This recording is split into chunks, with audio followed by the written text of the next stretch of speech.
Hello guys, welcome to our YouTube channel agriculture and GK. मेरा नाम है सृष्टि उपाध्याय और आज मैं आप लोगों से एग्रीकल्चर इंजीनियरिंग के एमसीक्यू डिस्कस करूंगी। वीडियो शुरू करने से पहले आपसे एक रिक्वेस्ट है, अगर आप चैनल पर नए हैं तो प्लीज़ चैनल को सब्सक्राइब कर लीजिए और इस वीडियो को लाइक और शेयर कर दीजिए। तो चलिए शुरू करते हैं वीडियो। ये जो मैं क्वेश्चन आपसे डिस्कस करने वाली हूँ ये IBPS AFO, NABARD, NSCL, IFFCO में यूज़ होंगे। तो प्लीज़ गाइज इसको अच्छे से पढ़िएगा, इन MCQs को नोट कर लीजिएगा और इनका प्लीज़ रिविजन करिएगा। तो हमारा फर्स्ट क्वेश्चन है, the cylinder block is normally made of. जो सिलेंडर ब्लॉक रहता है एक इंजन में, वो किस चीज़ से बना रहता है? तो वो कास्ट आयरन से बना रहता है। फिर सेकेंड क्वेश्चन है, maximum noise level near the operators ear head should not exceed. Maximum noise level जो है कितना होना चाहिए एक ट्रैक्टर ऑपरेटिंग या फार्म इम्प्लीमेंट ऑपरेट करने के टाइम पे कितना नॉइज लेवल हमारा ईयर बियर कर सकता है? तो वो है 90 डेसिबल। फिर नेक्स्ट क्वेश्चन है, the compression ratio of the diesel engine are in order of. Compression ratio कितना होना चाहिए डीजल इंजन का? तो वो होता है 14:20:1। फिर नेक्स्ट क्वेश्चन है, the undamped natural frequency of wheel of tractor generally lies in the range of. Undamped natural frequency जो है वो ट्रैक्टर की व्हील्स की कितनी होनी चाहिए? तो वो थी 5 to 10 हर्ट्स। फिर नेक्स्ट क्वेश्चन है, PTO की स्टैंडर्ड स्पीड कितनी होनी चाहिए? तो वो है 540 या 536 RPM। फिर नेक्स्ट क्वेश्चन है, the connecting rod of the tractor engine is made of. तो यहाँ पे कनेक्टिंग रॉड की बात हो रही है। कनेक्टिंग रॉड का जो है मटेरियल होना चाहिए फोर्ज्ड स्टील। फिर नेक्स्ट क्वेश्चन है, during summer the grade of sump oil should be. गर्मियों के टाइम पे जो हमारा ऑयल है इंजन में जो हम यूज़ करते हैं उसका ग्रेड कौन सा होना चाहिए? तो वो होता है SAE 40। फिर नेक्स्ट क्वेश्चन है, during winter the grade of sump oil should be. ठंड के टाइम पे हमारा जो ऑयल होता है सम्प ऑयल, उसका यूज़ उसका ग्रेड क्या रहना चाहिए? तो उसका रहता है SAE 30 रहता है। तो आप ऐसे याद कर सकते हैं कि गर्मियों में टेम्परेचर ज़्यादा रहता है तो हम ज़्यादा ग्रेड का ऑयल यूज़ करते हैं और ठंड में कम रहता है तो हम कम ग्रेड का ऑयल यूज़ कर सकते हैं। तो आप इसको ऐसे भी लर्न कर सकते हैं। फिर नेक्स्ट क्वेश्चन है, the optimum engine temperature is about. एक इंजन है उसका ऑप्टिमम टेम्परेचर कितना होना चाहिए? तो वो होता है 82 डिग्री सेल्सियस। 82 डिग्री सेल्सियस पे मिनिमम लॉसेस रहते हैं। फिर pressure due to radiator gap is.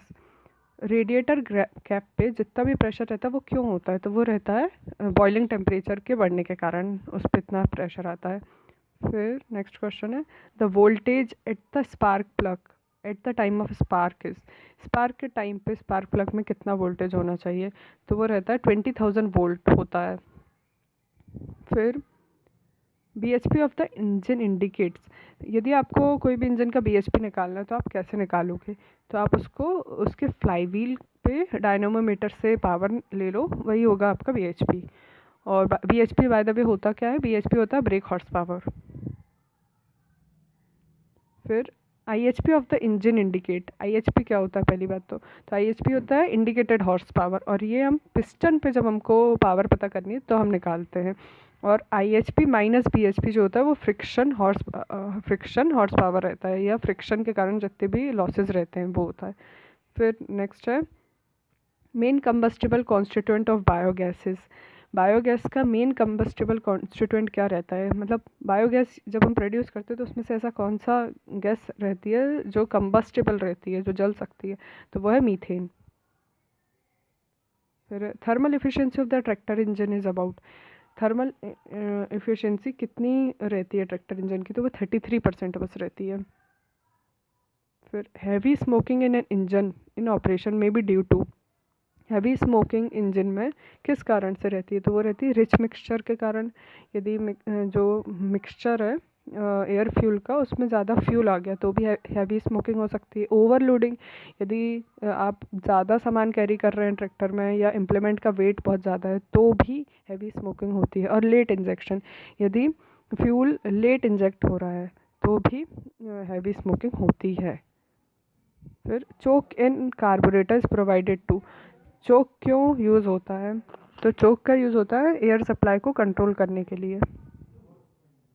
In forced feed lubrication system of an IC engine, the oil pump is operated by forced feed lubrication system में oil pump जो है किससे operate होता है, तो वो कैम शाफ्ट से ऑपरेट होता है।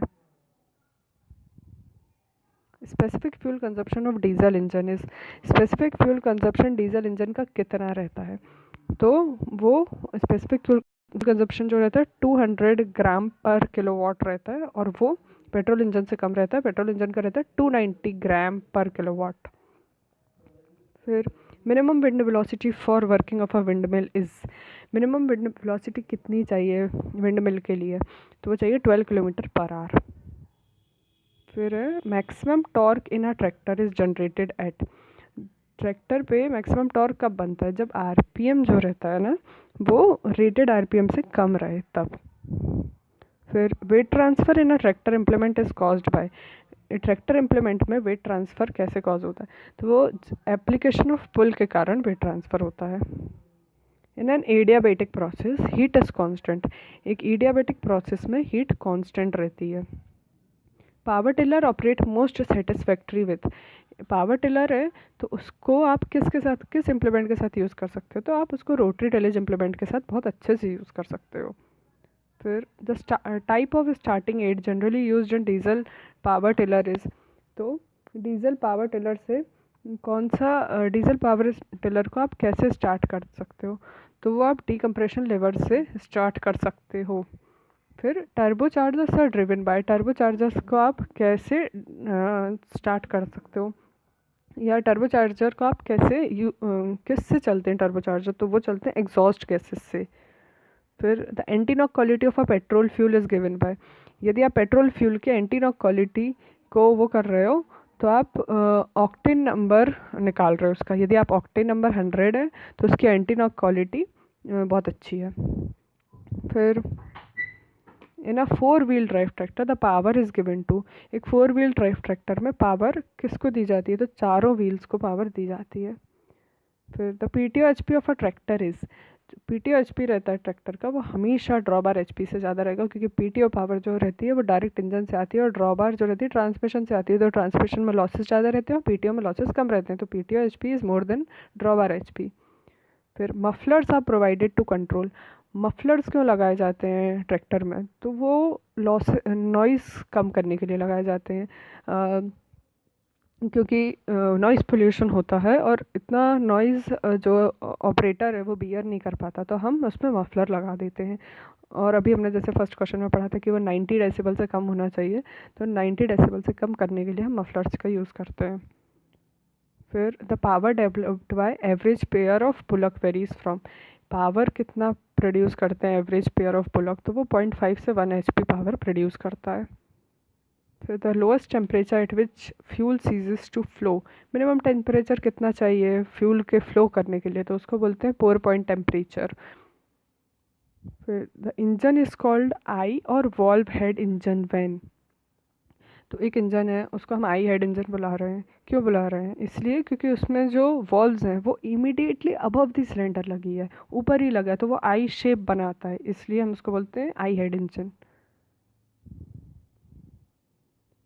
फिर एक स्टीम इंजन है, स्टीम इंजन क्या होता है, तो एक एक्सटर्नल कंबशन इंजन होता है, स्टीम जो है इंजन के बाहर प्रोड्यूस होती है, इसलिए हम उसको एक्सटर्नल कंबशन इंजन बोलते हैं। फिर the first law of thermodynamics states that, first law of thermodynamics क्या होता है, फर्स्ट लॉ ऑफ थर्मोडाइनमिक्स होता है एक्चुअली वो law of conservation of energy है एक प्रकार से, वो बोलता है कि all forms of energy are mutually convertible, एक फॉर्म से दूसरे फॉर्म जा सकती है। Multiple universal joints are preferred over single joint because, multiple universal joint जो रहते हैं उनको सिंगल जॉइंट के होने के बाद भी हम मल्टीपल यूनिवर्सल जॉइंट क्यों यूज़ करते हैं, तो इसलिए यूज़ करते हैं स्पीड फ्लक्चुएशन को मिनिमाइज़ करने के लिए, जिसमें कि स्पीड फ्लक्चुएट ना हो, नहीं तो ट्रैक्टर कभी तेज़ चलेगा फिर धीरे चलेगा फिर तेज़ चलेगा फिर धीरे चलेगा, तो उसको अवॉइड करने के लिए हम मल्टीपल यूनिवर्सल जॉइंट का यूज़ करते हैं। फिर in diesel engine the heat is added at, diesel engine में हीट का ऐड करी जाती है, तो जब प्रेशर कांस्टेंट रहेगा तभी हीट ऐड करी जाती है। और आपको याद होगा कांस्टेंट प्रेशर की हम प्रोसेस को कौन सा बोलते थे, कुछ याद है आप लोगों को, चलिए ये होमवर्क है, आप लोग बताइएगा इस पे कमेंट्स में। फिर ignition delay in a diesel engine refers to the period between. Ignition delay क्या होता है? तो इग्निशन डिले जो रहता है ना, वो टॉप डेड सेंटर से स्टार्ट ऑफ इग्निशन के बीच में जो डिले पीरियड रहता है। टॉप डेड सेंटर क्या होगा? जब crankshaft camshaft rotate करती हैं तो क्रैंक ये रोटेट होने पे फ्लाई व्हील भी पूरा रोटेट होता है। आपको पता होगा 4 स्ट्रोक इंजन में फ्लाई व्हील 2 बार रोटेट करेगा, 2 स्ट्रोक में एक ही बार रोटेट करेगा। तो वो जो टॉप डेड सेंटर ऊपर, जो सबसे सबसे ऊपर का पॉइंट रहता है उसको टॉप डेड सेंटर बोलते हैं, जो सबसे नीचे का पॉइंट रहता है उसको बॉटम डेड सेंटर बोलते हैं। तो जब फ्यूल इंजेक्शन जो रहता है टीडीसी मतलब टॉप डेड सेंटर से इग्निशन तक का जो पीरियड रहता है उसको बोलते हैं हम इग्निशन डिले। फिर a tractor tyre is specified with. तो एक ट्रैक्टर टायर है, उसमें उसका जो स्पेसिफिकेशन लिखा होता है, यदि कभी किसी ने ध्यान दिया हो तो जो पहला स्पेसिफिकेशन रहता है वो रहता है सेक्शनल डाया ऑफ टायर। पहला जो नंबर लिखा रहेगा वो उसका डायामीटर रहेगा इंचेस में, वो भी। फिर रिम डायामीटर, और सेकंड जो लिखा रहेगा वो उसका रिम का डायामीटर रहेगा। ठीक है, तो ये बोथ ऑफ देम है। फिर the tractor coefficient is maximum in a field with. Tractor coefficient जो है वो कब मैक्सिमम रहता है? तो जब आपकी फील्ड बिल्कुल ड्राई है तो ट्रैक्टर कोफिशिएंट सबसे हाईएस्ट रहेगा। ठीक है, तो सो गाइज आई होप कि वीडियो आपके लिए यूज़फुल रही होगी। अगर आपको वीडियो अच्छी लगी है तो प्लीज़ वीडियो को लाइक करें और ज़्यादा से ज़्यादा शेयर करें और हमें सब्सक्राइब करें। थैंक्स फॉर वॉचिंग, मिलेंगे नेक्स्ट वीडियो में।